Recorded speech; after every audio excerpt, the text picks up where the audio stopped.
신약을 보면요. 신약 성경을 보면 되게 첨예하게 대립하는 게 있어요. 그게 행위와 믿음에 대한 것이거든요. 저는 이것을 당연히 교회 다니면서 들어봤기 때문에 행함으로 구원받는 것이 아니라 믿음으로 구원받는다라는 말씀을 오래전부터 들어왔기 때문에 행위와 믿음이 첨예하게 대립하는 게 그렇게 와닿지 않았었습니다. 특히 행함이라고 하면은 당시에는 카톨릭을 많이 떠올렸거든요. 그런데 오직 믿음으로라고 하면서 기독교가 카톨릭에서 나왔기 때문에 이건 다 끝낸 문제인데 그 다 끝난 문제를 신약 성경이 다루고 있으니까 그렇게 와닿지 않았어요. 그런데 사실 신약 성경은 뭐 거의 바울 서신서 전 부분에 의해서 행위와 믿음이 대립하고 있는 것을 보고 있습니다. 작은 원리가 아니라 작은 논쟁이 아니라는 거죠. 여기서 행위라고 할 때는 행위는 행함과 다릅니다. 저도 어렸을 땐 이 행위와 행함의 차이를 몰라서 좀 헤맸었는데요. 행위는 행동했던 것을 자기 의로 삼는 것을 말하는 거예요. 어떤 한 행동을 자기의 자랑으로 삼을 때를 행위라고 합니다. 행함은 마음에서부터 시작되어서 행하는 것을 말해요. 이거 여기 모니터 조금만 더 올려줄래? 마음에서부터 시작되어 가지고 행동이 밖으로부터 흘러나가는 것을 행함이라고 합니다. 예를 들어 청소를 예로 들어볼 때 조금 더 켜주세요. 행함의 사람은 마음에서부터 청소를 해야 하는 것으로 아는, 한마디로 청소하는 사람이에요. 마음에서부터 청소하자라는 것이 흘러나와서 행동으로 표현되는 사람을 행함의 사람입니다. 그래서 이 사람은 누가 시키지 않아도 마음에 청소하라는 마음이 있다 보니까 주변을 깨끗하게 만들어요. 이에 반해 행위의 사람은 한번 청소한 것을 자기 자랑으로 삼는 사람입니다. 그래서 오히려 청소하지 않는 사람들을 판단하면서 정죄해요. 왜? 나는 청소를 했으니까. 그 한 게 나한테 너무 크니까.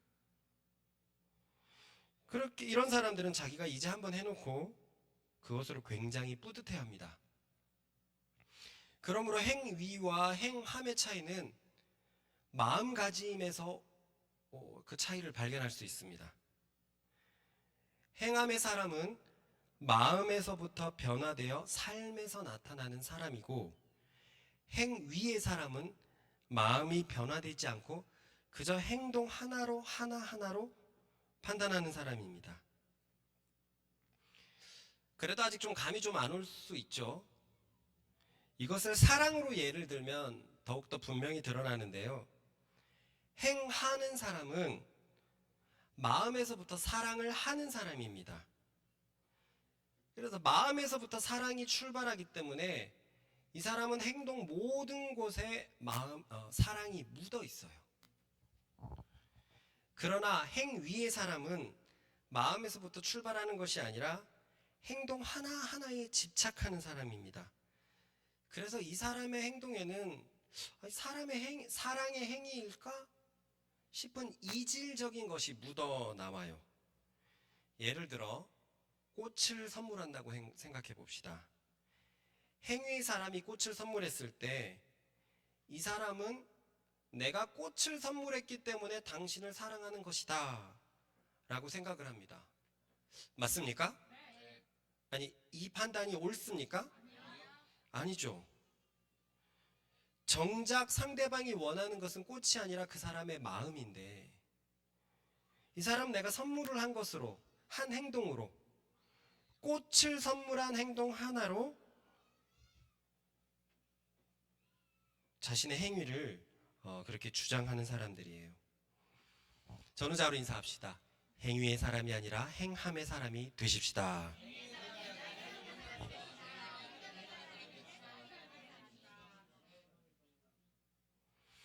다른 예를 또 하나 들어볼게요.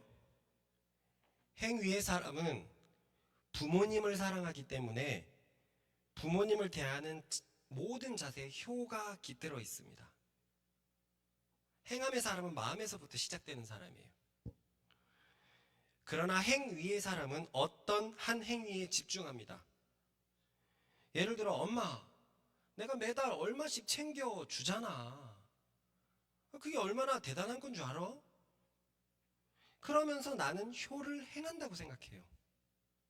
효를 행한다고 생각해요.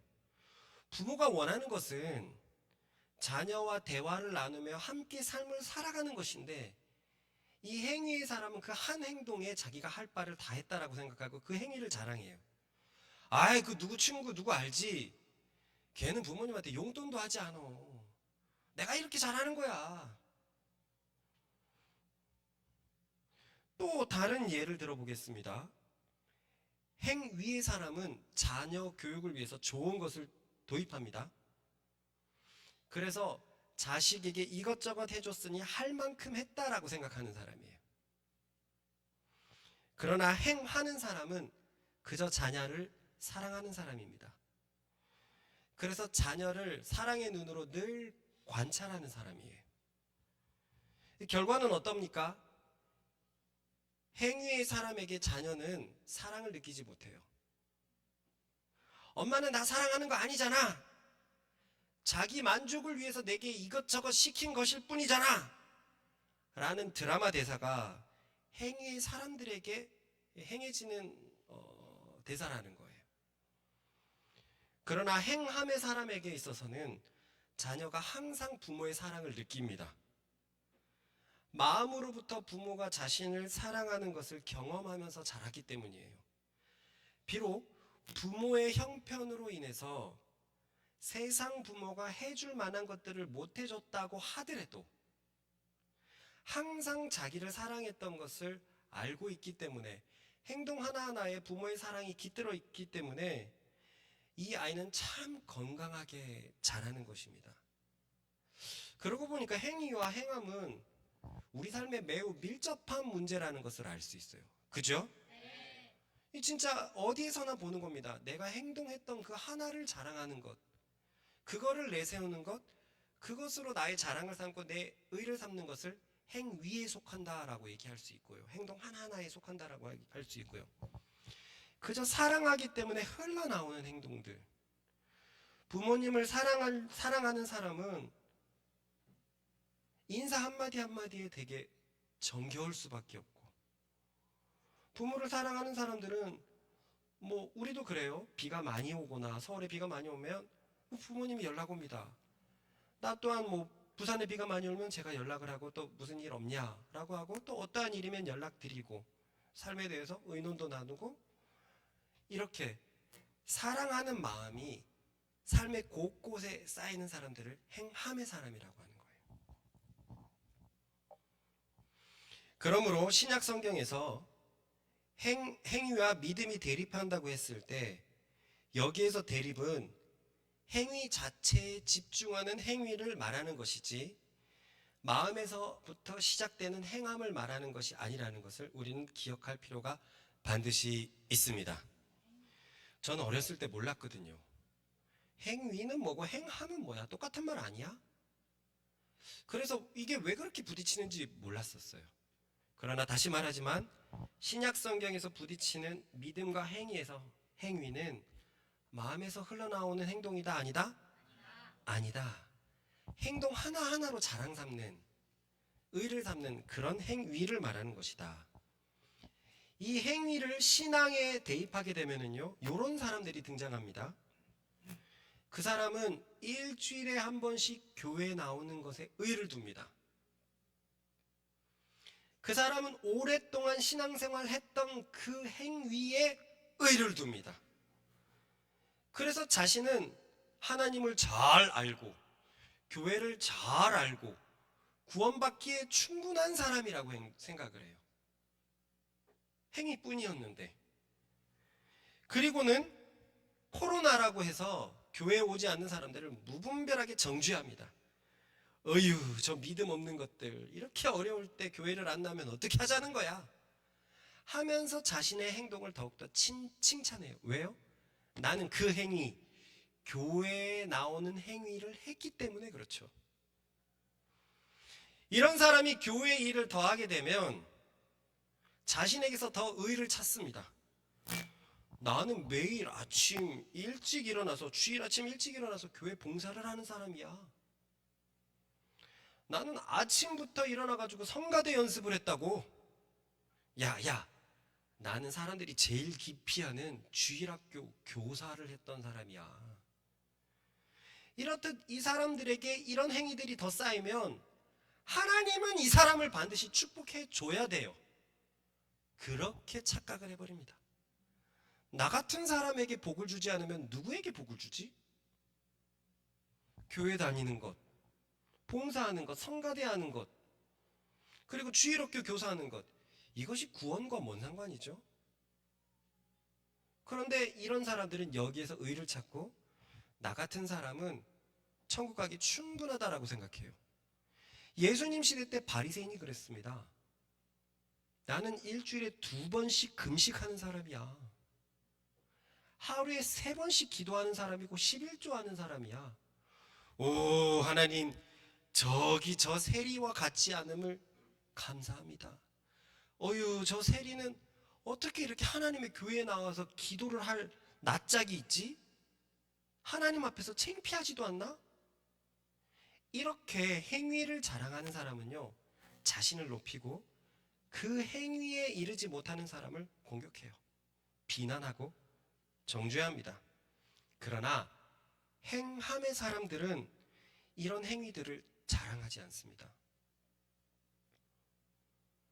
하나님을 사랑해서 주일날에 정돈된 마음으로 예배를 드리는 것은 너무나 당연한 것인데, 하나님을 사랑하기 때문에 온 성도들이 다 같이 모여서 하나님께 예배드리는 그곳에 참여하는 것이 오히려 내게 축복이고 복인데, 주일 예배 참여하는 것으로 어디서 자랑을 삼을 수 있지?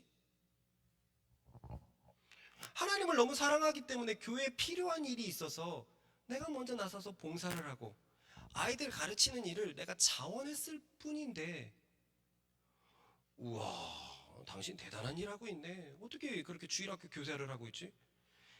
행함의 사람은요, 이게 하나도 대단하지 않아요. 예를 들어서 한번 생각해 봅시다. 연애에 빠지면 여자친구가 멀리 산다고 해도 왔다 갔다 데려다 주는 것에 의를 찾지 않아요. 야, 내가 너를 데리러 1시간까지 이렇게 와야 되겠냐? 제가 대학교 1학년 때 풋내기 시절에 한 여인을 좋아했는데, 그 여인이 인천 백암역에 살았어요. 동암 백운 이거 있죠? 그 역에 살았어요.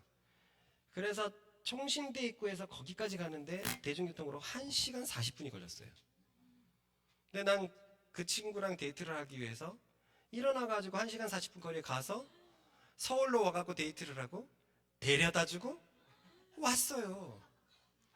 그런데 나는 이 행동을 하나도 그 여자에게 뭐 이렇게 뽐내지 않았어요. 당연했다고 생각하는 거예요. 이겁니다. 당연하기 때문에 나오는 행동들이 행함이에요. 그런데 사랑이 식어지면 어떻게 됩니까? 내가 언제까지 여기 나와야 돼? 너는 발이 없냐? 뭐가 없냐? 이건 너무 시간이 비효율적이야. 그냥 너 빨리 오고 나 빨리 오고 더 빠른 시간에 더 많이 놀고 흩어지면 얼마나 좋아. 요즘 안전해. 걱정하지 마. 너 혼자 가도 돼. 사랑이 줄어드니까 행동 하나하나에 의의를 찾기 시작하고 거기에서 자랑거리를 찾고 그렇게 되는 거란 말입니다. 행함의 사람이 하나님을 사랑해갖고 하는 행동에서 뭐를 칭찬할 수 있죠? 누군가가 너무 좋아서 그 사람 방을 다 정리해줬습니다. 이 사람은 이게 기쁨이에요. 그런데 기쁨인데, 야, 네가 나를 위해서 이렇게 방 정리를 다 해준 거야? 넌 정말 대단해 라고 얘기하지만 이 사람은 몸둘 바를 몰라요. 칭찬받으려고 하는 행동이 아니라 그 사람을 너무 좋아하기 때문에 마음에서부터 시작된 행동이라서 내가 왜 칭찬을 받아야 되는지도 모르겠단 말이에요. 하나님을 사랑하는 사람들은 이런 행동이 흘러나오는 겁니다. 주일날 예배 나오는 것이 너무나 당연하고 교회를 위해서 봉사하는 게 너무나 당연하고 그 어디에서도 의를 얻지 않아요. 마치 한 아이가 이렇게 말했다고 해봅시다. 엄마, 내가 엄마 반찬 먹어주는 것을 고마워해야 돼. 옆집 철수는 맨날 엄마 밥 맛없다고 안 먹고 그러잖아 라고 해봐요. 얼마나 꼴배기 싫었습니까? 자신의 세상에 엄마가 자신을 위해서 희생하는 것은 하나도 생각하지 않고 말도 안 되게 지가 밥을 처먹어 주는 것을 엄마한테 의시되고 있어요. 의시되고 있어요. 그러나 엄마를 사랑하는 아이라면 엄마가 나를 위해서 밥을 차려준 그 사실에 감사하기 때문에 그저 맛있게 먹을 거고, 엄마 고마워. 엄마가 있어서 내가 좀 늦게 왔는데도 엄마가 나에게 밥을 차려다 줬어. 고마워. 응? 행여나 내가 밥을 먹어주는 것에 고마워하세요 라는 생각 따위는 절대 하지 않을 거예요. 그러면 이 행위와 믿음이 왜 대립하고 있었던 것일까요?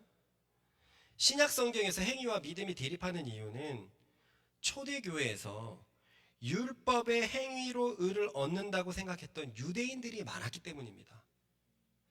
유대인들이 박해가 심해지자, 그리고 이스라엘이라는 나라가 로마에 의해서 완전히 점령을 당하자 유대인들이 로마 제국 전역으로 퍼졌어요.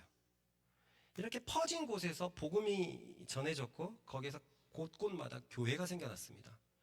그러니까 그 교회는 로마에 있는 다른 이방인들, 다른 외국인들과 유대인이 섞여 있는 교회가 되었고, 신약이 구약에서 나왔기 때문에 이 유대인들이 자연스럽게 소수였지만, 이방 땅에서 소수였지만 구약이 자기 민족에서 나왔기 때문에 교회에서 지도자적 위치를 취하고 있었습니다. 근데 그들이 했던 행동들이 뭐냐면 율법의 행위로 의를 얻는다라고 생각했던 거예요. 그래서 바울은 사람이 의를 얻는 것은 행위에 있지 않고 오직 그리스도를 믿는 믿음에 있다라고 신약성경 전체에서 계속 이들과 투쟁하고 있습니다. 그럼 유대인들은 왜 행위로 의를 얻는다고 생각을 했을까요? 그들에겐 너무나 큰 특권이 주어졌기 때문입니다. 그 특권이 무엇입니까? 율법이죠. 이 창세기, 출애굽기, 레위기, 민수기, 신명기, 또 넓게는 구약 전체를 율법이라고도 하는데, 이 하나님의 말씀이 유대인이라는, 이스라엘 민족이라는 그들에게만 주어졌어요. 온 세계 모든 민족 중에서 자기에게만 주어지니까 유대인들은 이 사실이 너무나 좋았습니다. 그래서 시간이 지나면서 마치 내가 특별했기 때문에 하나님께서 우리 민족에게 율법을 주셨구나라고 생각하기 시작했어요.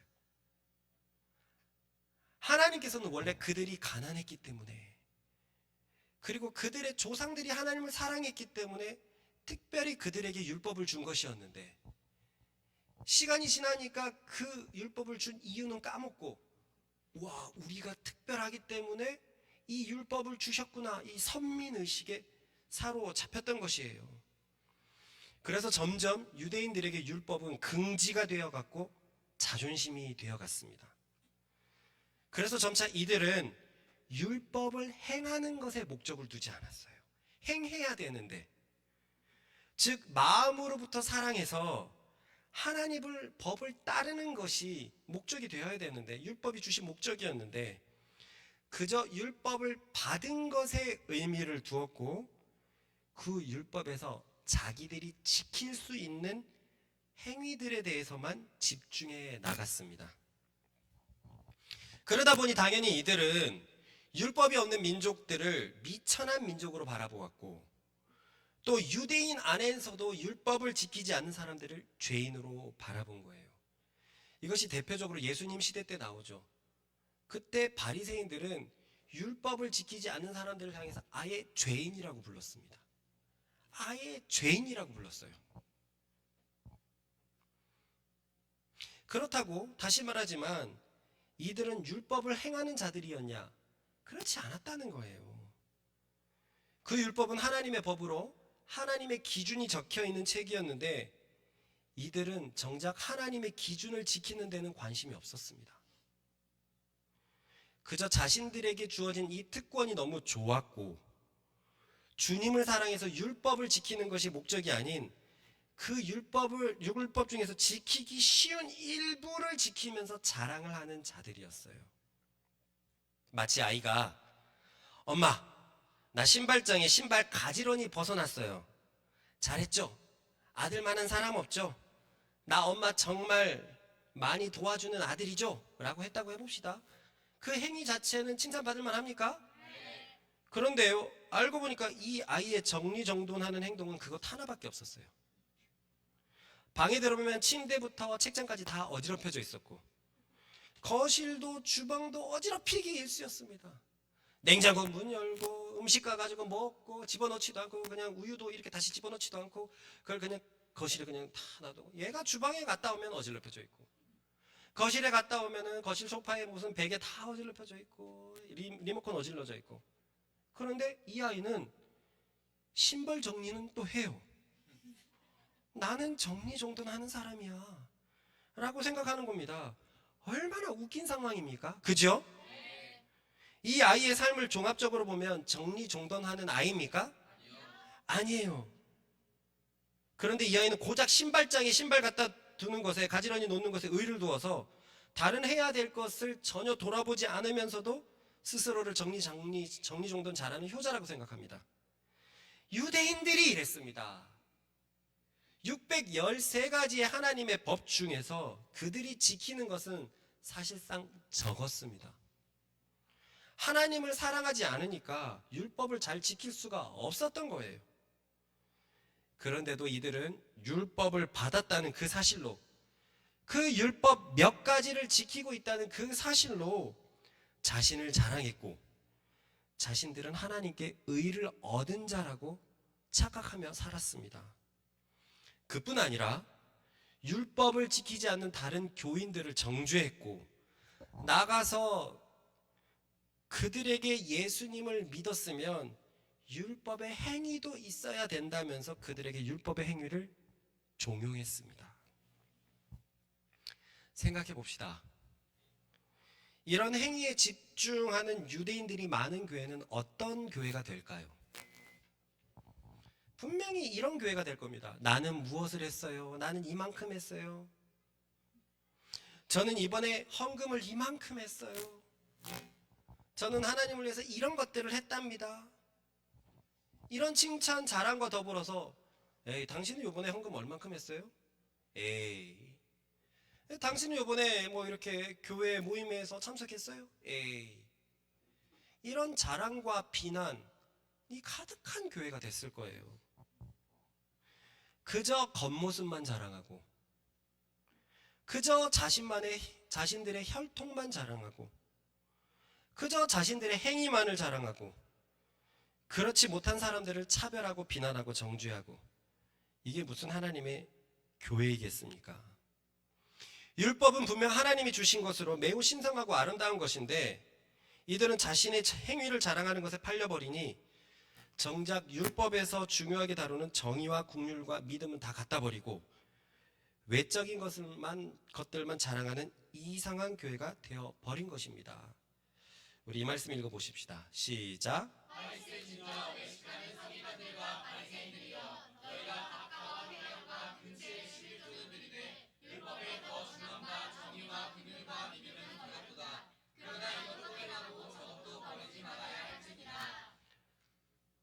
사실 제가 지금 앞에서 느끼는 느낌도 예전에 나와 비슷해요.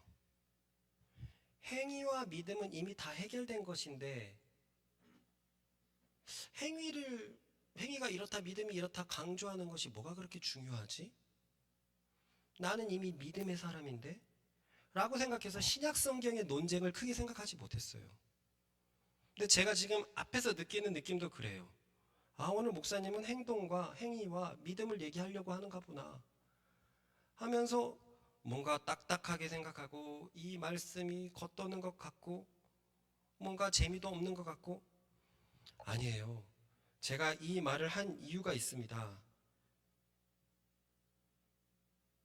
왜냐하면요, 이런 율법의 행위를 자랑하는 것, 혈통을 자랑하고 외모를 자랑하고 육체를 자랑하는 것은 초등학문을 따르는 것이기 때문에 그렇습니다. 초등학문이란, 따라해 봅시다. 죄가 다스리는 이 세상의 기본 원리.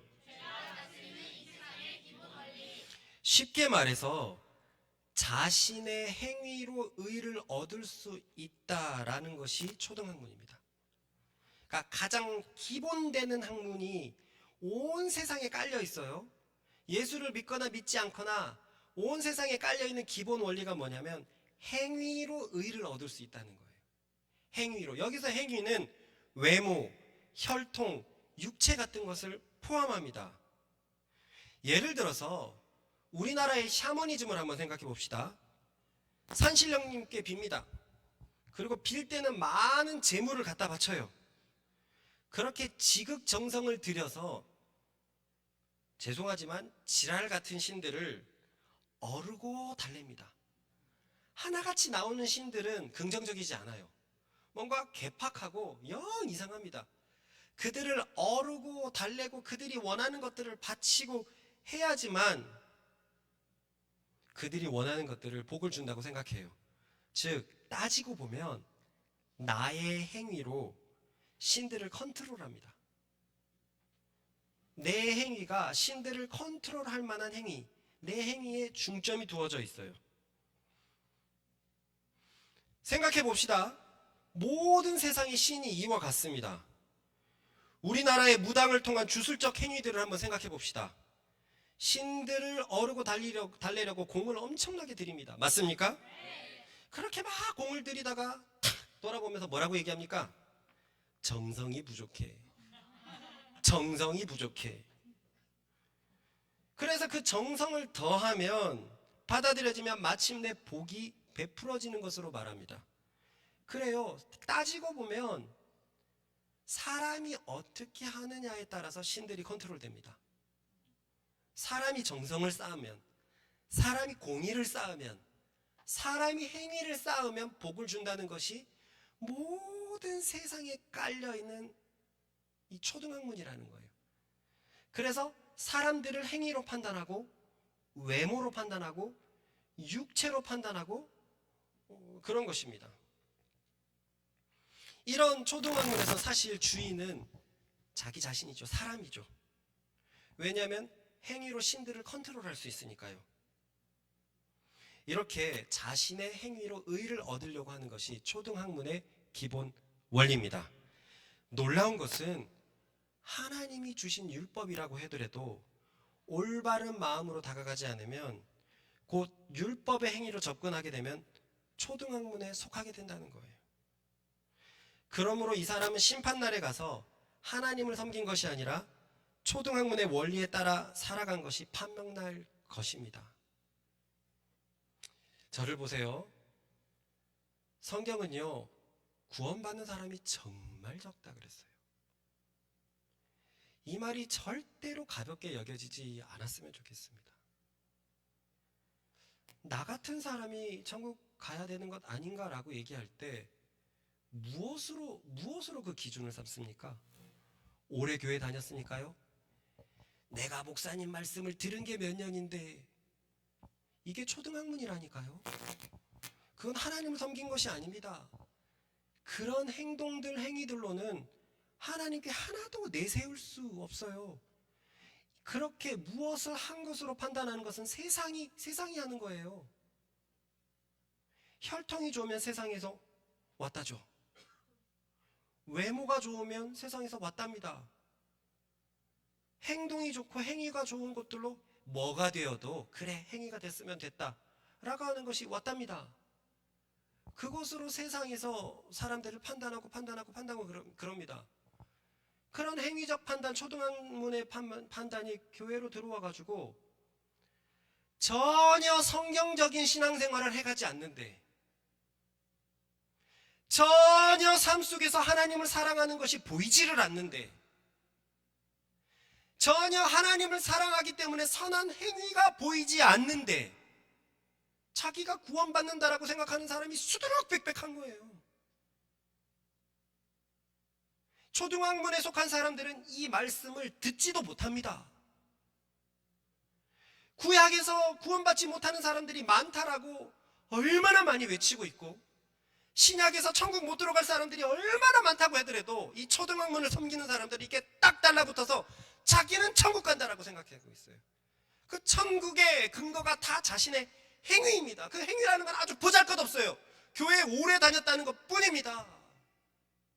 뉴스 오래 봐가지고 정치 많이 익숙해지면 누가 나 국회의원 세워줍니까? 농구하는 경기 좋아해가지고 내가 그거 오래 보고 있으면 내가 농구 선수 됩니까?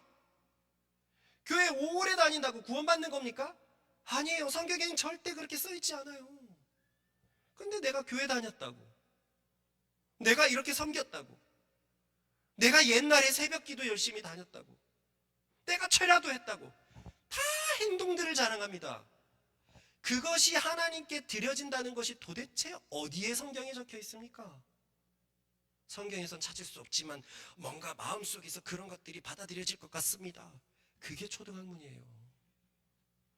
뭔가 지극정성을 쌓아가지고 신을 컨트롤하는 게 초등학문입니다. 그 초등학문은 바울이 제일 싫어하고 약하고 아주 천박하다라고 말했던 것이 초등학문이에요. 우리나라 속담에 지성이 감천이면 뭐예요? 지성이면 감천이다. 열심히 정성을 쌓으면 하늘도 감동한다라는 말이 있어요. 그게 초등학문입니다. 하나님한테는 그 어떤 행위도 받아들여지지 않습니다. 왜냐하면 우리 모두가 죄인이기 때문에 아예 하나님 앞에 설 수 없어요. 설 수 없어요. 우리 같이 읽어보겠습니다. 시작. 모든 사람이 죄를 범하였음에 하나님의 영광에 이르지 못하더니. 세상의 모든 종교들과 우리가 섬기는 기독교의 차이가 여기 있습니다. 세상의 모든 종교는 결국 자신이 왕이에요. 자신의 행위로 자신의 위치를 점할 수 있습니다. 그러나 기독교는 다릅니다. 애초의 전제가 사람은 하나님 앞에 이르지 못한다는 거예요. 그러니 사람의 모든 노력과 행위는 전혀 하나님께 도달하지 못한다는 것이 바로 기독교의 가르침입니다. 믿음으로 천국 간다는 건 많이 배우셨죠? 정말 많이 들으셨죠? 믿음으로 천국 가는 겁니다. 그렇기 때문에 20년 교회 다니는 건 아무 상관없습니다. 교회 오래 다니면 천국 간다고 말하지 않아요. 말씀 많이 들으면 천국 간다고 말하지 않아요. 믿으면 천국 간다라고 얘기를 하고 있어요. 기독교의 전제가 이런 겁니다. 사람의 어떤 행위와 노력은 하나님 앞에 도달하지 못하는 거예요. 하나님의 영광, 하나님의 빛에 이르지 못한다는 겁니다. 그렇기 때문에 기독교는 행위가 아니라 오직 믿음으로만 하나님께 도달할 수 있다고 말하는 진리이고 종교입니다. 즉 기독교는 자신의 어떠한 행위도 하나님께 받아들여질 수 없다는 것을 인정하고 나서, 즉 죄로 얼룩진 자신의 인생을 벗어날 힘이 자신에게 없다는 것을 철저하게 전제하고 난 후 이 모든 것을 구원하실 수 있는 하나님을 신뢰하는 것, 이것이 기독교에서 의를 얻는 방법입니다. 다시 말하지만 다른 세상의 종교들은 자신의 행위, 자신의 정성들로 의를 얻는 거예요. 그리고 그것은 삶의 모든 곳곳에 깔려 있고 행위로서 내가 천국 간다라고 얘기한다면 그건 역시 그런 사람도 초등학문을 섬기는 것일 뿐입니다. 그러나 기독교는 그렇지 않아요. 내가 죄인인 것을 전제합니다. 나는 하나님 앞에 설 수 없다는 것을 전제해요. 그리고는 나를 이 모든 문제에서, 죄에서 구원하실 수 있는 분이 하나님이라는 것을 확신하는 것이 바로 기독교의 진리이고 우리가 믿는 신념이자 믿음입니다.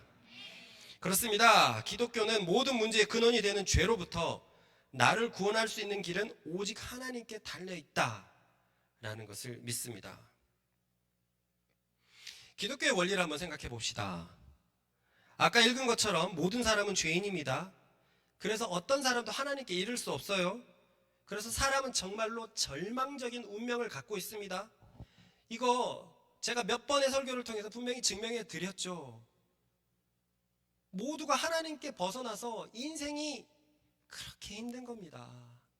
인생이 행복하지 않은 거예요. 나이를 먹으면 먹을수록 더욱더 절망적입니다. 나중에는 죽지 못해서 삽니다. 죽으면 큰일 날 것 같거든요.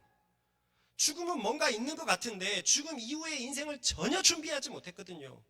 죽음이 불안한 거예요. 불안한 겁니다. 사람은 다 이렇게 절망적인 운명을 가지고 있어요.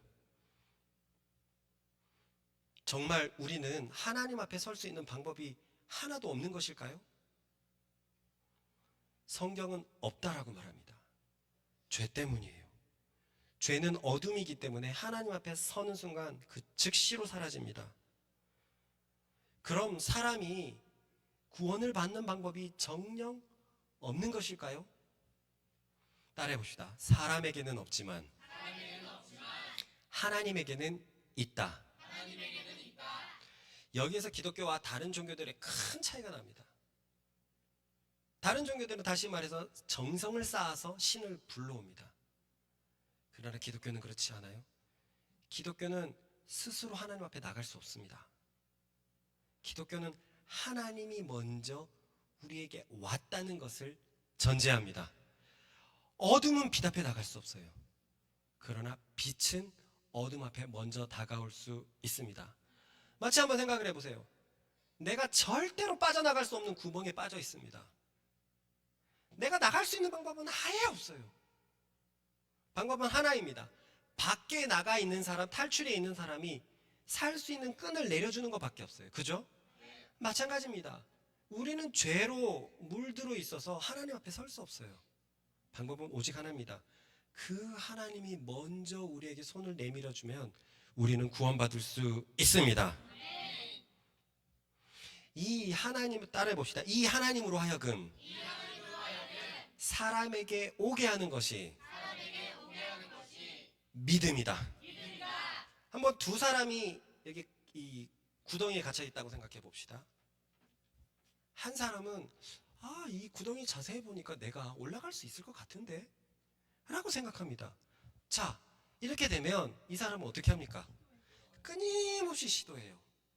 올라갈 수 있을 것 같다. 근데 올라갔다 떨어지고 올라갔다 떨어지고 올라갔다 떨어지고 점점 남는 건 상처와 고갈된 체력일 뿐입니다. 근데 이 사람은 딱 알고 있었어요.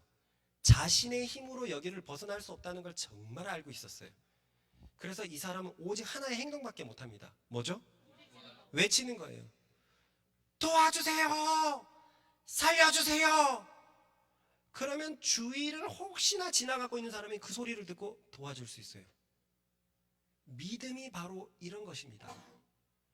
우리는 하나님 앞에 전혀 도달할 수 없어요. 어떤 행위와 어떤 노력도 하나님 앞에 전달되지 않습니다. 그래서 그것을 인정하고 내가 죄인이라는 것을 인정하고 하나님 도와주세요. 하나님 내 삶을 구원해 주세요. 라고 외치는 방법이 믿음의 초기의 방법입니다. 이것 말고는 우리가 구원받을 수 있는 방법이 없다는 거예요. 어떤 사람은 이런 소리를 할지도 모르겠습니다. 여기서 에이 그럼 다른 종교가 뭐가 달라요? 다른 종교도 신을 어르고 달랜다면서요. 따지고 보면 기독교도 믿음으로 하나님을 어르고 달래는 거잖아요. 누가 이런 생각을 할지 모르겠는데 매우 큰 차이가 있습니다. 다른 잡신들은 사람의 행위에 컨트롤을 당합니다. 정성이나 재물 같은 것에 말해서요. 그러나 기독교는 다릅니다. 기독교는 자신의 삶을 구원하기 위해서 자신의 무력함에서 시작합니다. 아무것도 할 수 없다는 것을 인정한 후에 오로지 하나님께 도와달라는 심정으로 구원하시는 하나님께 요청하는 것입니다. 그러니 돈으로 누구를 컨트롤하는 것과 도저히 아무것도 할 것이 없어 그 앞에 엎드리는 것과는 분명히 다르죠. 다른 잡신에서는 내 정성이 구원받는 수단이 돼요. 내 정성이. 내가 중요한 겁니다. 그러나 이 기독교의 진리에서는 내가 중요하지 않아요. 나는 하나님 앞에 드려질 수 없고 외치는 겁니다. 하나님이 온전신이 구원의 주권을 가지고 계시에요. 그가 우리의 소리를 듣고 구원하기로 맘먹었을 때 먼저 손을 내밀 때만 우리가 구원받기 때문에 주권이 달라요. 주인은 하나님이십니다. 그렇기 때문에 우리는 믿는다고 했을 때 그분을 구원자로 믿고 그 후에는 왕으로 주로 믿는 것입니다. 그렇습니다. 기독교는 사람의 출발을 죄로부터 시작합니다. 죄가 우리 사람에게 있는 하나님의 아름다움을 다 파괴시켜 버렸어요. 그리고 그 죄가 하나님께 도저히 연결되지 못하도록 방벽을 세워놨습니다. 자칫 잘못 생각해서 죄가 힘이 되게 강하다, 하나님보다 강하다라고 생각하는 건 오산입니다. 하나님이 너무나 순결한 분이라서 죄와 함께 할 수 없다는 거예요. 그래서 사람에게는 하나님에게 나갈 수 있는 아무런 수단이 없다. 죄로 물든 인간의 어떠한 행위로도 하나님 앞에 설 수 없다는 말입니다. 그런 사람이 하나님께 할 수 있는 유일한 행위가 바로 믿음이라는 거예요. 유일한 자세가 주님 도와주세요. 나는 나의 삶을 구원할 능력이 없습니다. 주님, 나는 너무나 외롭습니다. 주님, 나는 나의 미래가 너무나 걱정이 됩니다. 주님, 나는 여지껏 인생을 잘못 사는 것 같습니다. 주님, 저는 혹시 구원을 못 받았는지도 모르겠습니다. 주님, 나의 인생은 금수저도 아니고 동수저도 아니고 그야말로 하층민의 그런 삶으로 이 세상에서 내가 잘 살아갈 수 있는 어떠한 수단도 없습니다. 주님, 도와주세요. 그럴 때 주님께서는 그 구원을 우리에게 베풀어 주시는 것입니다. 예수께서 그래서 이 땅에 오신 것이에요. 사람을 죄로부터 구원하기 위해서 오신 것입니다. 그 예수님은 사람의 아들이 되셔서 사람의 죄를 지고 십자가에서 죄 없이 죽으셨습니다. 즉 자신의 죽음으로 죄 지은 사람들의 죽음을 대신한 거예요. 계속 이 원리입니다. 우리를 힘들게 만드는 건 죄예요. 우리의 어려운 상황을 만드는 건 죄입니다. 나의 게으름도 죄 때문에 비롯되었고, 나의 정욕도 죄 때문에 비롯되었고, 나의 외로움도 죄 때문에 비롯되었고, 나의 병도 죄 때문에 비롯되었습니다. 그래서 구약에서 보면 주님, 이 상황에서 나를 구원해 주세요라는 외침이 정말로 많습니다. 그래서 마침내 예수께서 오셨어요. 사람의 모든 문제를 관장하고 있던 그 죄를 해결하러 이 땅에 오시고 예수님께서 죄 없이 그 죄를 향해서 죽어버렸습니다. 죄 있는 사람이 죽어야 되는데 죄 없는 사람이 죽었기 때문에 죽음이 남았어요. 그리고 이 남은 죽음을 원래 죽어야 할 우리의 죽음으로 대신하신 것입니다. 이것을 십자가에서 대속하셨다라는 거예요. 그런데 정말로 많은 교인들도 여기서 너무나 많은 착각을 벌이고 있는 게 뭐냐면, 그렇게 예수님의 대속을 믿고 예수님의 속죄를 믿지만 이것은 상징적으로만 생각을 합니다.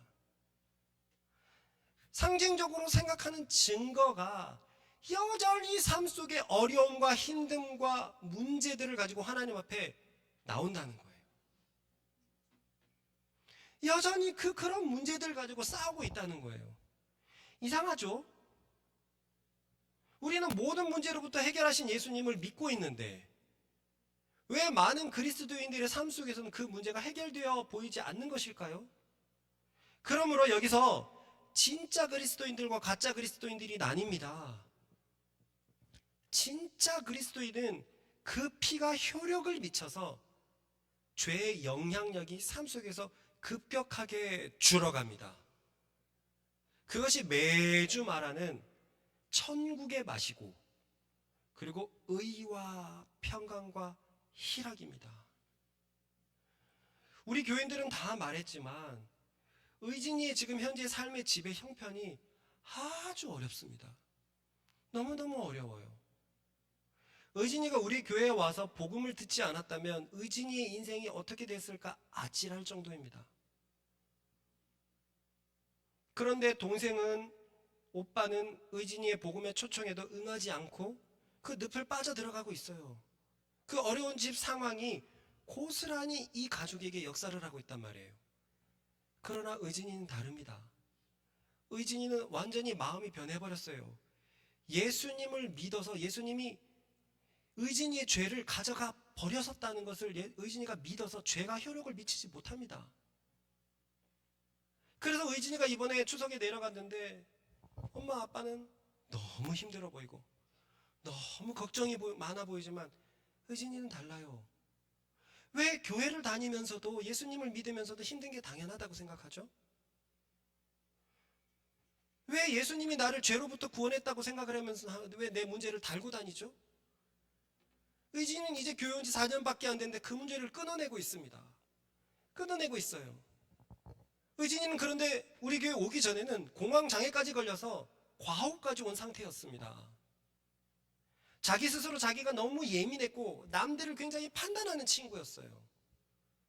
그러나 교회에 와서 복음을 듣고 내 죄가 예수께서 가져가셨다는 것을 믿어버렸습니다. 그래서 의진이가 친구들을 만나면 친구들이 야, 너 왜 이렇게 변했냐? 너 이런 얼굴 아니었잖아. 애가 둥그레졌고 애가 환해졌고 애가 평안해졌고 애가 기뻐진 거예요. 이래도 그리스도의 대속이 상징적입니까? 아니라는 거예요. 다른 사람들은 다 초등학문에 눌려서 외모에 판단하고 육체로 판단하고 혈통에 판단하는 그 무게에 짓눌려서 종처럼 살아갑니다. 외모의 종처럼, 혈통의 종처럼. 요즘 젊은 세대는 부모 잘못 만난 게 죄다 이런 얘기가 얼마나 많이 하는지 모르겠어요. 어떻게 이렇게 나쁜 말을 할 수 있습니까? 혈통의 종으로 살아가요. 못생긴 사람은 아예 요즘 세상은 태어나서부터 인생이 험난하다고 정해져 있는 것 같아요. 외모의 종으로 살아갑니다. 다 겉모습, 겉행위로 판단을 하고 이것이 교회에도 그렇게 들어와가지고 헌금 많이 하는 사람들한테 장로를 주고 헌금 많이 하는 건 좋죠. 그러나 자신의 이름을 내기 위해서 헌금을 하거나 아니 가난한 성도가 마음을 다해서 헌금을 하는 그 헌금 액수보다 돈 많은 사람이 몇 분 적시전하는 것처럼 적셔냈는데 그 몇 분이 컸기 때문에 뭐 비교해봐가지고 컸기 때문에 뭔가 자리를 세워주고 다 잘못됐다는 거예요. 다 이 초등학문의 종로로 타는 것입니다. 복음이 실제로 우리의 문제를 끊었습니다. 끊었습니다. 우리 나래 어머님도 여기 계시지만 나래가 예수님 안 믿었으면 어떻게 됐을까요? 그럼 어머니가 자꾸 나이를 들어가면서 미래와 나래가 둘 다 결혼하지 못하고 미래가처럼 살아가면 어머니의 근심은 지금 몇 배나 더해졌겠죠. 왜 이런 말을 하냐면 똑같이 한 부모 속에서 자란 두 명인데 한 명은 계속 복음을 붙잡았고 한 명은 복음을 붙잡지 않았어요. 그리고 나래는 훨씬 더 행복한 삶을 살고 가정을 삼고 미래를 삼고 이 차이가 어디에 있냐고요. 만약 예수님을 안 믿었다면 나래의 인생은 어디로 갔겠냐는 말입니다. 차제 어머니도 계시는데 차제가 교회를 안 나왔다면 예수님을 믿지 않았다면 형과 같은 삶을 똑같이 살아가지 않았겠습니까? 그러니까 30살 되면 죽어버리겠다, 이 세상에 의미가 없다라고 하면서 살았지 않겠어요? 그렇던 그런 두 아들을 두고 아침마다 나가가지고 일하러 가는 엄마의 무거움은 얼마나 무겁겠습니까? 내 인생이 어디서부터 잘못된 것이지? 도대체 내 인생은 구원받을 곳이 없나? 이런 고민을 하지 않겠어요? 그것을 구원하시러 예수 그리스도가 오셨습니다.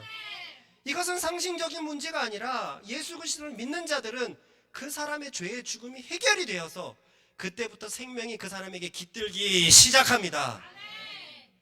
계속 천국의 맛을 느끼게 하는 거예요. 천국의 맛을 느끼는 게 하는 겁니다. 제가 가장 대표적이지 않습니까? 저도 대표적이지 않습니까? 목회자인데 저는 큰 죄를 지었고 목회자의 윤리에 걸맞지 않는 그런 팻말이 붙어 있는 사람이에요. 그렇다면 나는 내가 걸어가는 길에서 제일 뭐라 그럴까 조건이 좋지 않을 사람입니다. 그런데요, 거기서 저는 예수님을 만났고 복음을 만났고 내 죄를 대속하신 예수 그리스도를 알게 되었습니다. 정말 매년이 너무너무 행복합니다. 그래서 저는 우리 아내한테 이랬어요. 지금 셋째를 임신하고 이제는 20주, 21주가 되는데 여보, 애들 더 낳을까? 이렇게 행복하고 우리 신앙이 아깝지 않아? 이번에는 쌍둥이 시험관에서 쌍둥이 남녀 낳으면 딱이다. 처음은 고생스럽지만 나면 얼마나 좋을까? 물론 너무 진심으로 한 것 아니니까 다른 걱정은 마시고요. 이 인생이 너무 행복해서 그래요. 예수께서 죄를 가져가신 게 실제적이더란 말입니다. 그래서 삶의 문제가 다가와도 그 문제 앞에 무릎 꿇리지 않습니다. 그 문제를 이미 해결하신 예수 그리스도를 바라보면서 그 문제를 하나씩 넘어가고 있습니다. 여러분이 모자 사역도 그렇잖아요. 요즘 세상에 아이를 내놓기가 정말 쉽지 않습니다. 그리고 TV는 하루 이틀 멀다 하고 막 때리는 어린이집 선생님도 나오고, 무엇보다 이제는 잘못된 PC 교육, 남자 여자 그렇게 부르면 안 된다라는 이런 아주 썩은 교육들이 들어와 갖고 아이들의 뇌를 좀먹고 있습니다. 좀먹고 있습니다. 저는 이런 교육에 맡길 마음이 조금도 없습니다. 그런데 제가 그럼 어떻게 하란 말이에요? 우리 아이들을 어떻게 하란 말이에요? 이렇게 상가 건물에 있는 작은 교회가 무엇을 할 수 있습니까? 그런데 하나님께서는 우리 안에서 아이들을 사역하기를 바라셨어요. 그게 느껴졌습니다. 얘기는 길지만 그게 감지됐어요. 하나님은 실제로 우리의 삶을 구원하시고 인도하시는 분이시거든요. 오랫동안 고민하고 했는데 지금 들어와서는 하나님께서 인정하셨다라고, 인도하셨다라고 인정할 수밖에 없는 결과들로 가고 있습니다. 앞으로는 더 큰 난관이 있죠. 초등학교도 중학교도 고등학교도 우리는 홈스쿨을 할 예정이에요. 과연 이게 가능할까? 어떻게 이 아이들을 잘 키울 수 있을까? 우리가 그런 기반을 마련할 수 있을까? 그래서 이 홈스쿨이라는 교육 앞에서 제 마음이 무너진 적이 한두 번이 아닙니다. 근데 하나님께서 아니다, 내가 너희를 인도하고 있으니 너는 나를 믿기만 해라. 나는 너를 인도하는 하나님이다. 그 음성에 매년 순종하면서 걸어오고 있는데 정말로 주님께서 우리의 삶을 인도하시는 게 보입니다. 신기하다. 신기하다. 이런 일도 모이면 신기한 일이 아니에요.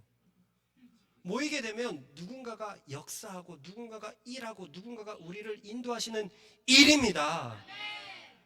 그렇게 우리가 살아가고 있잖아요. 몇 번 얘기했지만 9커플이 있는데 벌써 우리부터 지금 3커플은 8년 차입니다. 3년 차, 5년 차에 이혼이 그렇게 많다 그러고 이혼이 50%인데, 그렇다면 우리 중에서 4쌍은 이혼했어야 돼요. 한 쌍도 이혼하지 않습니다. 그렇다고 불안한 쌍도 없어요. 하나님을 믿어서 다들 더 잘 걸어가고 있습니다. 왜요? 문제는 하나님이 가져가셨기 때문에. 더 살아보세요. 더 살아보면, 목사님도 더 살아보면 또 다른 문제에 허덕일 겁니다. 아니요. 저의 믿음은 그리스도께 있는데요. 그리스도께서 구원하셨다는 걸 믿고 있는데 제가 왜 그런 초등학문의 원리 따위에 무릎을 꿇어야 됩니까? 여러분, 그리스도를 믿는 게 무엇입니까? 하나님을 믿는 게 무엇입니까? 내 삶의 모든 문제를 해결하실 수 있다는 그 하나님을 믿는 것입니다. 그 믿음이 어디에 있습니까? 그 믿음이 있으면 내가 미래에 염려를 하겠습니까? 우리 의지는 이제 집 나가라는 얘기도 들었고, 주인이 전세가 다 되고 집 나가라는 얘기를 들었고, 집에 가갖고 도와주실 수 있냐라고 물어봤더니 없다라는 거예요. 얼마나 큰 문제가 눈앞에 이렇게 딱 다가왔습니까? 그러나 의진이가 하나님을 믿고 있다면 하나님께서는 의진의 삶을 계속 인도하실 것입니다. 그렇게 인도를 해왔기 때문에 우리 교회가 여기까지 있는 것이고, 우리 교회가 그것을 위해서 계속 걸어가는 줄로 믿습니다. 기독교의 믿음이 여기에 있습니다. 따라해 봅시다. 나를 위해서 이미 죄를 해결하신 예수 그리스도를 믿는 것. 그를 믿을 때 그의 죽음이 나의 죄를 속한다는 것. 여기서 속한다는 것은 내 죄를 대신 지불한다는 거예요. 그의 피로 내가 죽을 것을 대신 지불한다는 것입니다. 그래서 나는 죄로부터 구원받아 하나님 앞에 설 수 있게 된다는 것. 이것을 믿는 믿음 위에 기독교가 있습니다. 전우자로 인사합시다. 믿음으로 나아가십시다. 그러므로 기독교에는 어떠한 행위도 하나님 앞에 필요가 없습니다. 하나님 앞에 무엇을 행했느냐, 무엇을 가지고 있느냐가 아무런 의미가 없다는 거예요. 쉽게 말해서 기독교에는 혈통이 아무런 필요가 없습니다. 좋은 혈통, 건강한 혈통, 아무 필요가 없습니다. 그래봤자 죄를 가지고 있는 혈통일 뿐입니다. 기독교는 혈통으로 의롭게 되는 것이 아니라 오직 그리스도를 믿는 믿음으로 의롭게 됩니다. 유대인들은 자신들의 혈통을 자랑했지만 하나님 앞에서는 그 혈통 하나도 소용이 없습니다. 같은 말로 기독교에는 육체가 아무런 필요가 없습니다. 우리의 육신이 가지고 있는 것이 아무런 필요가 없단 말입니다. 돈이 많은 것, 권세가 많은 것, 명예가 있는 것 아무런 소용이 없습니다. 그런 것들로 교회에서 뭔가 빛나 보인다면 그 교회는 이미 잘못되고 있는 것입니다. 세상에서 돈이 많다고 초대교회에서 그 12사도들 앞에서 이름을 낼 수 있었겠습니까? 아니요. 고린도서를 보면 꽤 영향력 있는 사람인데 바울은 그를 향해서 사단에게 내주었다라고 얘기할 정도로 아주 엄하게 교회를 위해서 징벌하고 있어요. 왜요? 바울은 육체를 보고 판단하지 않습니다. 그 육체의 어떠함이 하나님 앞에서는 아무 상관이 없거든요. 코끼리 앞에서 기존 개미들보다 조금 더 큰 개미가 무슨 소용이 있죠? 그건 개미들한테나 소용이 있죠. 개미들한테는 으쌰으쌰할 수 있죠. 내가 너보다 커, 내가 너보다 세. 그런 조금 큰 능력 가지고는 코끼리 앞에서는 아무것도 쓸모짝이 없습니다. 하나님 앞에서 육신의 어떠함이 이렇다는 거예요. 그러므로 내가 육신이 뭐가 더 좋고 좋은 상황이 있다고 내가 뭔가 특별하다고 생각하면 그거는 아주 큰 오산입니다. 전혀 하나님 앞에서 자랑할 것이 없을 죄인인데 그런 것들로 서로 판단하고 비판했으니 오히려 하나님은 그것을 더 죄로 보실 것입니다. 또 같은 말로 기독교에는 외모가 아무런 필요 없습니다. 말 그대로 잘생긴 것은 아무런 필요가 없고요. 또한 본질적인 의미로 사람의 겉모습은 아무런 필요가 없습니다. 그가 비싼 옷을 입고 비싼 차를 타고 비싼 집에 있고 비싼 명품을 휘감는 것 아무런 필요가 없습니다. 하나님 앞에 나갔는데 명품 주렁주렁 차고 사람들 앞에서 하는 것 얼마나 하나님 보시기에 꼴사나워 보일까요? 그가 의사든 정치인이든 인류의 발전에 이바지한 과학자든 아무런 필요가 없습니다. 왜냐하면 하나님께서는 외모로 사람을 취하시지 않기 때문입니다. 우리 같이 읽겠습니다. 시작. 오직 하나님 앞에서 필요한 것은 그리스도를 믿는 믿음뿐입니다. 하나님 앞에서 자신의 무력함을 완전히 인정하고서 내 삶을 구원하기 위해서 내가 할 수 있는 것은 없다. 내가 평안하기 위해서, 내가 기쁘기 위해서, 내가 바로 살기 위해서 나를 구원할 수 있는 능력이 내 삶에 없다는 것을 인정하고서 자신을 구원할 수 있는 분은 오직 그리스도라는 것을 믿는 믿음. 이 믿음만이 하나님에게만 받아들여집니다. 그러므로 우리가 하나님을 믿는다고 할 때 세 가지를 전제합니다. 첫째는 나의 그 어떤 것도 하나님께 도움이 되는 것은 없다는 거예요. 혈통도 육체도 행위도 외모도 하나님께는 아무런 도움을 주지 못한다. 둘째로 그래서 하나님 앞에서 나는 그저 완벽한 죄인이라는 사실뿐입니다. 이 죄 앞에서 나는 완전히 무력하다는 사실뿐입니다. 셋째로 이런 절망적인 상황을 구원해 주실 분은 오직 하나님과 그의 아들 예수 그리스도뿐이라는 사실입니다. 그러면 참 믿음을 가진 자는 어떻게 살아가겠습니까? 그는 더 이상 자신의 행위를, 즉 혈통과 육체와 외모를 자랑하지 않을 것입니다. 그것들을 목표로 삼지 않을 것이에요. 세상에서 잘 되는 것을 목표로 삼지 않습니다. 남들보다 돈 많이 버는 것을 목표로 삼지 않습니다. 남들과 비교해서 나은 것들을 자랑하는 것을 목표로 삼지 않습니다. 애들이 영어를 배워야 된다고 다 우수수수 세상이 쫓아갈 때 우리도 영어를 배워야지 세상에서 뭘 좀 하지 않겠느냐? 세상의 풍조에 따라가지 않습니다.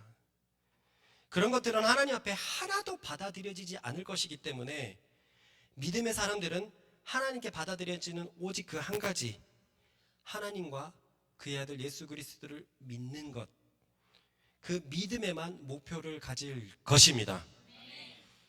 또한 이렇게 믿는 사람들은 정말 하나님께서 자신을 구원해 줄 것으로 믿는 사람들이기에 그들의 삶 속에서 의심과 염려와 걱정은 점점 찾아볼 수 없게 될 것입니다. 정말 주변이 다 걱정 아닙니까? 정말 주변이 다 어렵다. 그리고 특히 그냥 100% 하는 말이 돈 없다예요. 돈 많은 사람도 돈 없다. 돈 없는 사람도 돈 없다. 그러나 참 그리스도인은 걱정하지 않습니다. 염려하지 않습니다. 죄 문제를 그리스도가 해결해 주셨는데 우리가 왜 이 귀한 시간을 걱정에다 쏟아부어야 됩니까? 그러므로 그리스도인은 자신들의 선한 행위도 자랑하지 않습니다. 선한 행위도 자랑하지 않습니다. 목사님, 저번 주에는 우리가 선한 행위로 구원받을 수 있다고 하더니 이제는 선한 행위로 자랑하지 않는다고요? 맞습니다. 선한 행위로 구원받는 거 맞습니다. 그런데 그것은 어디까지나 결과이고 열매일 뿐입니다. 선한 행위는 예수님을 믿는 삶에서 따라오는 결과이고 열매이지 선한 행위 자체가 목적이 아니에요. 목적이 아닙니다. 아까 말했던 것처럼 한 사람이 좋아서 그 사람을 너무나 존경하고 사랑해서 그 사람을 위해서 정리정돈을 해줬어요. 이 사람에겐 이게 전혀 일이 되지 않고 오히려 영광입니다. 그런데 그것을 어떻게 자랑할 수 있습니까? 이 사람은 그걸 자랑하는 걸 불경스럽다고 생각할 거예요. 그죠? 나는 정말 사랑해서 스스로 한 행위인데 여기서 내가 자랑할 게 어디 있고 여기서 내 몫을 가질 게 어디 있습니까? 어디 있습니까? 그리스도인의 선한 행위가 바로 이걸 하는 거예요. 하나님은 그 선한 행위를 보시기 때문에 불신자나 신자나 똑같은 기준으로 대하지만 그 선한 행위가 무엇을 통해서 오느냐? 믿음이라는 거예요. 하나님을 사랑하고 예수 그리스도를 사랑하는 그 믿음에서 그 마음의 변화에서부터 흘러나오는 선한 행위. 그렇기 때문에 선한 행위를 자랑하지 않습니다. 그리스도가 나를 먼저 사랑해서 나를 위해서 죽으시고 나의 내 죄를 대속해 주시고 그를 믿어서 내가 선한 행위를 할 뿐인데 자랑하려면 내 선한 행위를 자랑하는 것이 아니라 그리스도를 자랑해야죠. 그렇기 때문에 사도는 자랑하려거든 오직 그리스도만을 자랑하라 라고 성경에 적혀 있는 것입니다. 그렇기 때문에 선한 행위를 자랑했다가는 큰일 날 거예요. 그것은 어느새 행위를 자랑하는 자신이 또 되어버릴 겁니다. 그러니 여기서 가짜 그리스도인들이 판명나죠. 행위로 하나님 앞에 나아가려고 했던 사람들이 판명납니다. 하나님을 믿는다고 하면서도 세상의 목표를 가진 사람들, 이런 부모님들이 얼마나 많은지 아세요? 고3 때 신앙 조금 게을리해도 좋은 대학 가고 좋은 직업 가지는 것이 하나님께 더 영광 돌리는 것 아닌가? 아니, 전능하신 하나님 앞에, 온 우주를 만드신 하나님 앞에 내 자식이 삼성전자 가는 것이 하나님이 영광이 됩니까? 온 우주에서 지구는 먼지보다도 작고 지구에서 나는 먼지보다도 작은데 그렇게 미천한 내가 LG에 가고 대기업 가는 게 하나님께 영광이 됩니까? 자신에게 영광이 되겠죠. 자신의 명예가 되겠고 자신의 이름을 알리게 되는 것이죠. 다 초등학문입니다. 하나님을 믿는다고 하면서 세상의 목표를 가진 사람들, 내가 세상에서 잘 돼야 하나님이 기뻐하실 거야 라는 괴랄한 생각을 가진 사람들, 이 사람들은 하나님을 제대로 믿는 것이 아닙니다. 자신의 행위를 자랑하는 사람들입니다. 또한 하나님을 믿는다고 하면서 허구한 날 걱정과 염려로 살아가는 사람들, 저는 대부분의 집사님들에게서 이 걱정과 염려를 발견했어요. 허구한 날 기도 제목이 걱정과 염려예요. 저는 정말로 하나님이 너무 좋아서 하나님을 찬양하고 싶어서 기도하는 사람들을 못 봤습니다. 그 그리스도의 공로에 감탄해갖고 하나님께 나와서 예배하는 어른들을 못 봤어요. 하나님은 항상 문제 처리사예요. 하나님 이것도 해주세요. 하나님 이것도 해주세요. 하나님 이것도 해주세요. 하나님 이것도 해주세요. 예수께서 이미 죄로부터 나를 구원하셨다는 그 믿음이 없이 그저 지성이면 감천이다 해가지고 나오고, 일천번제는 어떻습니까? 똑같은 그 완전히 잘못된 것 아닙니까? 1000번 헌금하면 하나님께서, 그렇게 우리가 정성을 쏟아붓는데 하나님께서 들어주실 거야. 이거 완전히 주술적인 거죠. 그것이 성경에 어디에 나와 있습니까? 솔로몬의 1000번제요? 하나님을 너무 좋아해서 한꺼번에 1000번의 번제를 드린 것 뿐입니다. 정성을 계속 쌓는 것은 저 불교가 말해주는 거고 저 샤머니즘이 말해주는 것이죠. 하나님을 믿는다 하면서 맨날 돈 없어 하면서 신세 한탄하는 사람들, 다 자신의 행위를 자랑하는 사람들입니다. 참 믿음의 사람들은 이 세상의 어떠한 어려운 상황에서도 내가 믿음을 가지고 있으면 하나님이 자신을 구원해 줄 것을 믿는 사람들입니다. 참 믿음의 사람들은 그리스도께서 모든 어려움의 근원인 죄를 이미 해결하셨기 때문에 승리와 기쁨과 평안으로 이 세상을 걸어가는 사람들입니다. 그러므로 이런 사람들은 자신의 현재와 과거와 미래를 걱정하지 않습니다. 너무나 많은 사람들이 과거를 걱정하고 있어요. 과거에 내가 그렇지 않았으면 얼마나 좋았을까? 과거에 내가 잘 태어났으면 얼마나 좋았을까? 자신의 행위를 신뢰할 뿐입니다. 자신의 혈통을 탓할 뿐입니다. 현재의 삶에 불만, 의심, 걱정을 가지지 않습니다. 내가 그리스도를 믿고 있다면 그 믿음만으로 족한 사람들입니다. 미래에 대해서는 소망이 흘러 넘칩니다. 하나님의 영이 나를 점점 더 거룩하게 만드실 것이기 때문에 그렇습니다. 말씀을 맺겠습니다. 세상은 행위로, 곧 육체로, 외모로, 혈통으로 그 사람을 판단합니다. 그것이 초등학문의 원리입니다. 그래서 죄에서 구원받지 못할 그것으로 자랑하고 서로를 정죄합니다. 하나님이 보시면 얼마나 가증스러울까요? 자신을 구원하지 못할 것들로 서로 자랑하는 꼴들이 얼마나 가증스러우실까요? 읽어봅시다. 시작. 세상에서 힘있다 하고 하는 사람들에 대해서 하나님께서 이렇게 말씀하세요. 참으로 안타까운 것은 저 율법의 행위로 의를 얻는다고 생각했던 유대인들처럼 교회에도 이 초등학문의 원리가 너무 깊숙이 들어와 있다는 거예요. 교회에서도 혈통과 외모가 우선시되는 것을 저는 너무 많이 발견했습니다. 이런 것들은 모두 하나님께 저주를 받을 것입니다. 인생을 그래도 우리 다 살 만큼 살지 않았습니까? 아직 어린 20대도 있지만 우리 교회 대부분도 이제 30대 중반을 넘어가고, 저도 이제 50이라는 숫자가 눈앞에 그냥 까딱까딱 보입니다. 그리고 어머님들 계시죠? 인생에 과연 무엇이 있습니까? 우리네 인생에 그냥 흙으로부터 와가지고 흙으로 돌아가는 게 우리 인생입니까? 이 더덥고 헛한 세상에서 과연 우리는 무엇에 마음을 둘 수 있죠? 모두가 행위 때문에 쫓고 쫓기는 삶을 살아갑니다. 많이 있는 사람은 그것을 자랑하지만 더 많이 있는 사람 앞에서 열등감을 가지고, 가장 많이 가진 사람은 그것이 언제 빼앗길까 두려워하고, 없는 사람은 없기 때문에 늘 신세한탄하면서 살고, 정말 모두가 이렇게 살아갑니다. 죄가 이렇게 만들어놨고, 이것이 초등학문이고 그 초등학문의 종노릇하도록 죄가 이렇게 만들었습니다. 그렇기 때문에 우리는 하나님을 제대로 믿고 또 믿어야 합니다. 이런 세상에서 나를 구원할 수 있는 힘이 내게 없다는 것을 철저히 인정하고서 나를 도와달라고 크게 하나님을 불러야 합니다. 성경에는 이렇게 되어 있어요. 마지막 날에 하나님께서 내게 오십니다.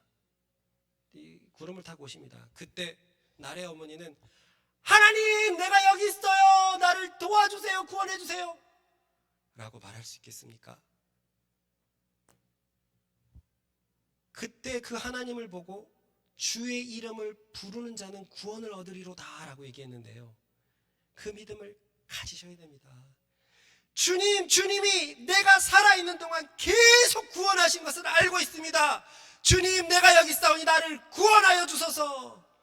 그래, 오라 나의 자매여, 나의 형제여, 너는 나의 영원한 백성이로다 하면서 우리를 영원한 천국으로 인도하실 것입니다. 모두들 하나님의 아들이 어디에서 태어났는지 한 번쯤 다 들어보시지 않았어요? 우리 아이들 이거 잘합니다. 마구간 그래요. 그 천하고 천한 말 구유에서 태어났어요. 태어날 곳이 없어서 말에 먹이 주는 그 구유에서 태어났습니다. 하늘의 왕이 이 세상에 가장 천한 곳으로 태어났다. 무슨 의미가 있을까요? 이 세상의 어떠함은 그분에게 아무런 소용이 없다는 거예요. 이 세상을 목표로 두지 않고 오직 예수 그리스도를 목표로 두면서 살아가는 우리들 되십시다. 우리 말씀사랑교회는 이런 교회가 될 것입니다. 오직 믿음으로 살아가는 교회, 사람의 행위를 자랑하지 않는 교회. 그래서 혈통, 육체, 외모로는 전혀 자랑할 수 없는 교회, 자랑하려거든 오직 그리스도만 자랑하는 교회가 될 것입니다. 이런 우리들의 믿음의 하나님은 계속 천국을 맛보게 해줄 것이고, 이미 충분히 맛보고 있는데 더 넘치게 맛보며 자라나는 세대들이 그 천국을 충분히 경험하게 될 것입니다. 우리 같이 기도하십시다.